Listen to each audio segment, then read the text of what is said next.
আসসালামু আলাইকুম ওয়া রাহমাতুল্লাহি ওয়া বারাকাতুহু।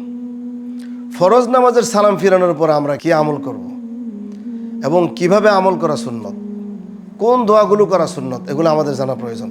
ইমাম মুসলিম বর্ণনা করেছেন, সাওবান রাদিয়াল্লাহু তাআলা আনহু বলেন, রাসূলুল্লাহ সাল্লাল্লাহু আলাইহি ওয়াসাল্লাম ফরজ নামাজের সালাম যখনই ফিরাতেন তিনবার ইস্তেগফার করতেন।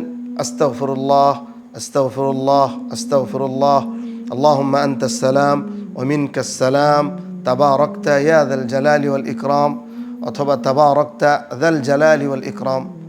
আস্তাগফিরুল্লাহ এর অর্থ আমরা সবাই জানি, আস্তাগফিরুল্লাহ, আল্লাহ তোমার কাছে ক্ষমা চাই। আল্লাহুম্মা আনতাস সালাম, হে আল্লাহ তুমি সালাম, অথবা হে আল্লাহ তুমি শান্তিময়। ওয়া মিনকাস সালাম, তোমার পক্ষ থেকেই শান্তি অবতীর্ণ হয়। তাবারাকতা, তুমি বরকতময়। ইয়া যাল জালালি ওয়াল ইকরাম, হে মহাপরাক্রমশালী এবং মর্যাদার অধিকারী। আল্লাহ তাআলা আমাদের বুঝবার তৌফিক দান করুন।